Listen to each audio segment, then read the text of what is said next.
to the screenwriting panel. My name is Z. Joseph Geis. I'm one of the programmers here at the festival. We got a lot of good stuff for you the rest of the week, so we're glad you're here now, but come back. When you sit down in a dark theater and the images come up in front of you, and you start to feel, you start to experience,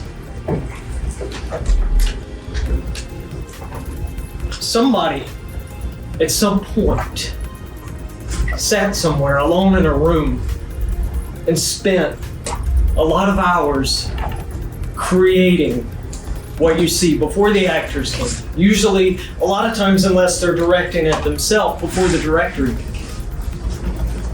And these people hardly ever get the credit that they deserve. And I'm talking about, these are some of them right back here. I want to start just by just kind of going down the line here and asking you to introduce yourself. And I'm going to sit here because they're the focus, okay? Just introduce yourself and tell me where you grew up and what your parents did. Welcome. Thank you so much for coming. This is my first time at Fort Myers Beach, and it's been absolutely fabulous, this venue. I love it. I love it. Thank you. See, my name is Kelly Karam, and I'm from Michigan. Now I'm here in Naples, Florida. And my parents are, my father is Arabic, Karam, and my mother is Irish, or that could be debatable. This is the first time. I just want to give a quick shout out. The film world is so interesting to me because it's always like a story within a story. A woman came on my Facebook. She started talking. She said, "You know, we're related." I did a shout out for this here, the screenwriters panel, and she said, "I'm coming to see you." This is the first time I've ever met my cousin. Our grandmothers were sisters. Isn't that just great? World, you know. So it's always the story. There's always stories proliferating all around us, and that's the fabulous thing about being a screenwriter. But yeah, actually though, my father's the most interesting character, and I'm in the process right now of getting a feature film. He's trying to get the funds raised right now, called My Kid Soldier, and it's his upbringing with 8 brothers and 5 sisters in Detroit in 1945. But yeah, that's my start. Thank you for coming. It's always fascinating to hear what your parents did and how you got into film and how you started writing. What was that first moment or that first spark where you were like, I've got to write a movie? How did you get there? Well, I started later. I started in my third act after 50 in the writing field, and we were doing my 40-year high school reunion came up, and so I found my old yearbook, and it was someone had wrote a beautiful sentiment from Mark, and I was always there. Someday when you reach for this yearbook and dust it off, you'll remember a guy by the name of Mark. And I was like, who the hell's Mark? And because I was like, I got Freak of the Year in high school. I was the one that skipped the senior year, didn't like anybody, was very introverted. I was like, oh, I had a boyfriend. I didn't even know it in high school. And so they said, go on Facebook, find this Mark. So I went on Facebook and I took a picture of this sentiment in my yearbook. And I said, I'm trying to find Mark. Well, it just mushroomed. Everybody the people there wanted to know who was Mark. So I thought, boy, this is a great story, finding my Mark, right? I mean, so that's how it started with me. It was my first screenplay became Finding My Mark. Wow. Yeah. It's kind of fun. Did you find it? I never, it's so sad because there were so many marks, and that's the irony of really the story. And I never found him. I did have a really good friend that I met that became Mark, and I thought it was him, and I thought this must be the love of my life, but He swore up and down that he wasn't my Mark, and he ended up dying. But no, I never found out who that Mark was. And it's kind of sad, isn't it, when you really think about it? Someone loved me out there. There's still time. You're still time. Yeah. You write a first film, right? You're like, I'm gonna write this, I'm gonna do this. How do you do it? Do you know what a screenplay looks like? You know, it's like when you first, so do you get your hands on scripts? Do you read scripts? I know Tarantino says just get out there and do it. How do you do it? What do you do? For me, it was old school. It was Save the Cat, Blake Snyder.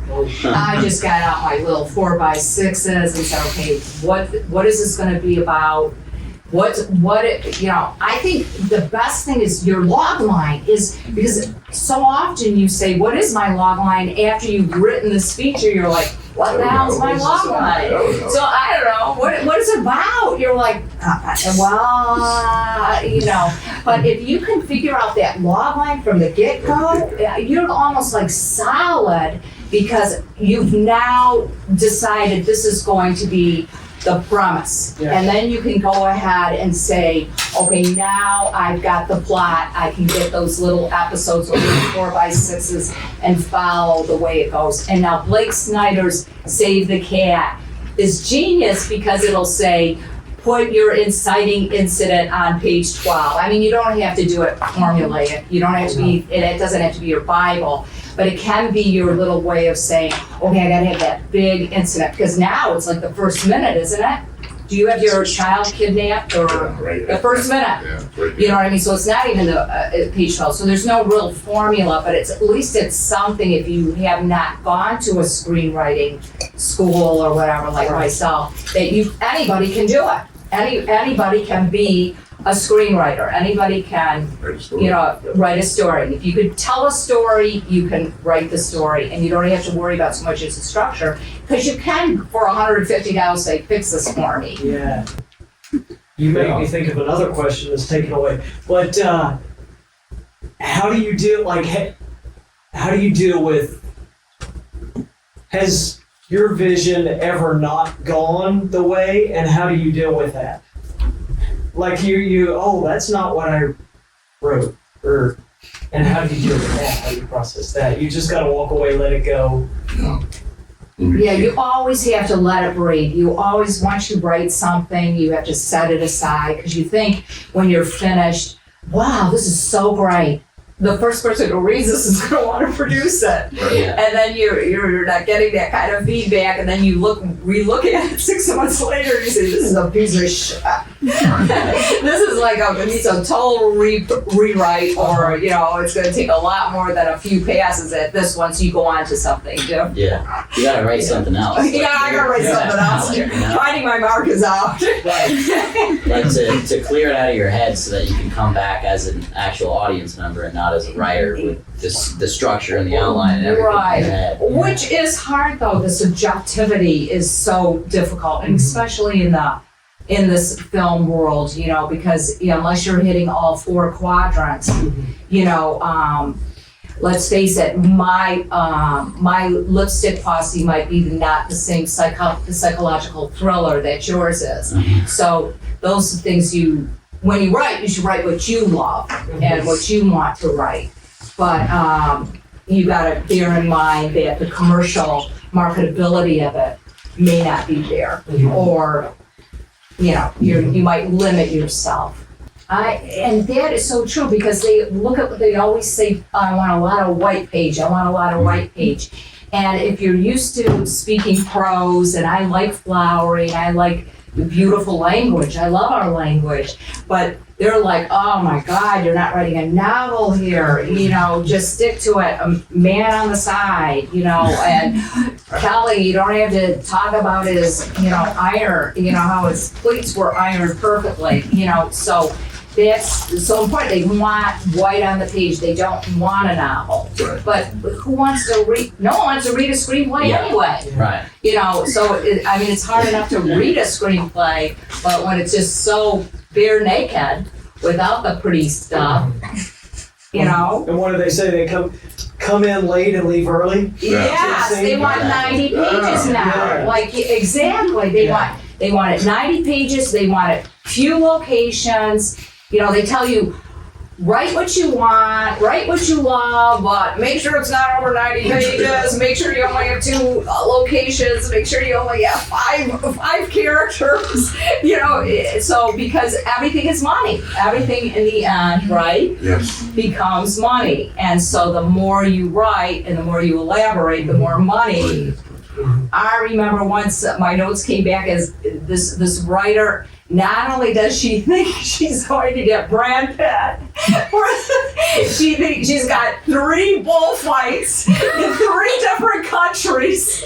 You know, she's got, 140 pages here. Wow, lots of luck, lady. I don't know whoever you are.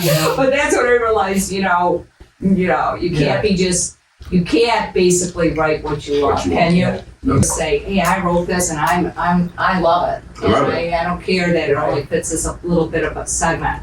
Like my little sisterhood thing, I don't care if no one else reads it. I'm unapologetic about it. And still, doing those big bullfights, but Right. I definitely have more questions, but I want to get to the audience questions too. So I'll ask one more, then we'll turn it over. What is your ideal writing environment? Like, morning, night, is there a certain place where you write, you're more productive than others? Like, what does that look like? Like, your space? Well, Virginia Woolf said it best. Every woman needs a room of her own, period. And if you have one little room, some of us have a boat, some of us have whatever, but if you have one little room, whether it's a library, whether it's something, for me, it's my one little room here in Florida. It's like I don't want anybody around.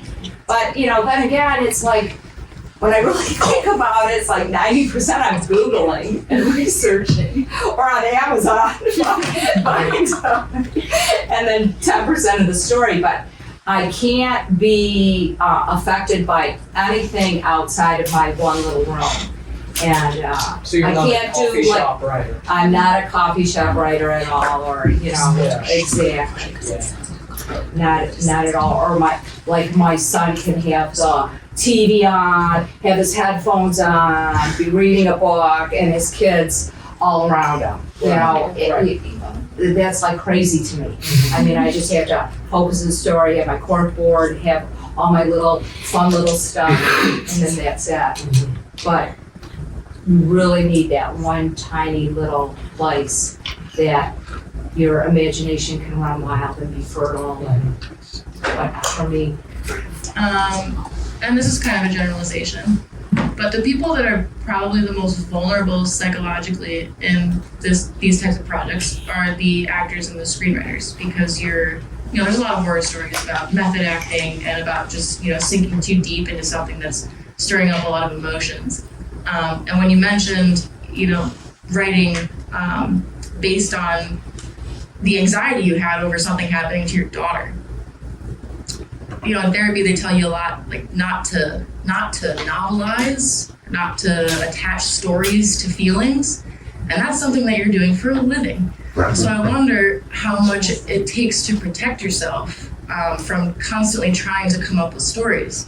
And then the other side of that would be, how do you protect yourself from imposter syndrome's got to be kind of a culprit as well, because you're always trying to write from perspectives that are outside of your own perspective. interesting. So if you want to take either side of that question, or just one, or tell me your favorite color, I don't care. I'm impressed by all I of it. forgot the first part of this thing. I'll take the first part of this. I like yellow. That's all about that concept. The world, can that reader, or can you identify with that person? Can you, can you identify with that mother who left that child in the car? I've done it, and that's what you really want on the page as an actor or an actress.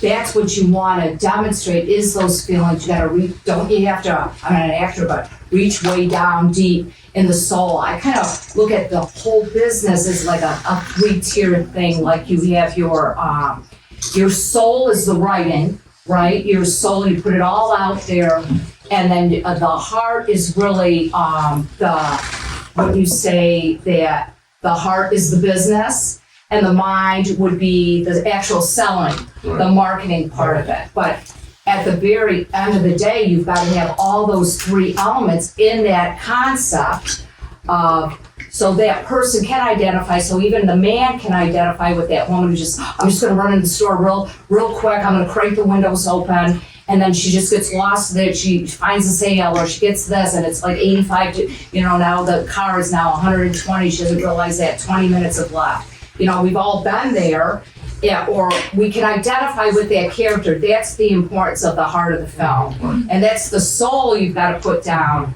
on the page. And that actor and actress is the end all, which is the heart of the matter, I would think. And then, you gotta sell it right. Can I piggyback on that for a second? Just when I talk about translating to the actor, you said, for example, you could not write perfectly pleated pants in your screenplay. And yet that is a character choice that could tell an entire story. So if you want that character choice for that character, how would you change the dialogue to make mention of it from another character? Would you just hope that the actor comes up with something that's so persnickety? I mean, do you know what I mean? It really is. Right. When you said that, it was such a great detail. Analogy. But yeah, because actually it was good. Just tie the right way. Type A. You know what I mean? Exactly. So, that pleated pant can be a complete instruction of how this person is. It's a pleated pant.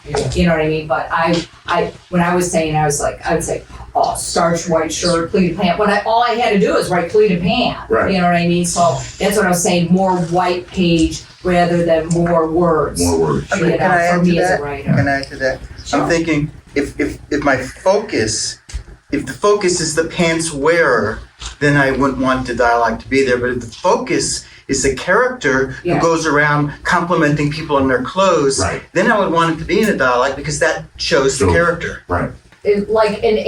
Or you can go ahead. I remember someone said to me, what you need is an angel investor. You don't need to, so it depends on your budget, of course. I don't know what's your budget. Because boy, if you could get a hold of Leonardo DiCaprio, boom, you're in with that one, right? With your book, right? But it depends again upon your budget. If your budget's $1 million, if you could get one angel investor that loved an environmental issue or somebody like that, instead of just going to like a lot of doctors and lawyers and so forth, get 10,000 here, 10,000 here, 10,000 here, kind of thing, that's going to be slow moving or it depends on the budget, really. But like the director in Detroit that I'm working with right now, he is going through grants. He's going through all grants and trying to get fundraising, and we're doing a film fundraiser right now when I go back to Detroit, and he's doing that, see how much he's gonna raise. He's already made the promo, he's doing a teaser, we're doing a casting call when I get back, but actually the amount of budget has still not been fulfilled. So, is that putting the cart before the horse? Yeah. Okay. Now, see what he did. Curtis did right. He made sure he had everything in line before he shot it. Now, that's what you really want to do. So. Yeah. I'm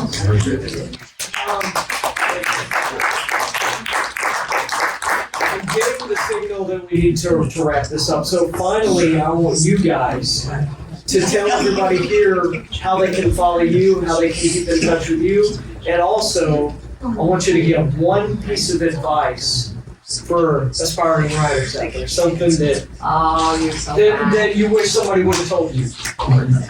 Oh. Anybody can go first. I like yellow. I say, I like that though. That's so hard for me though. I want to cover every genre in one score. Like I said, what genre it is, what isn't it?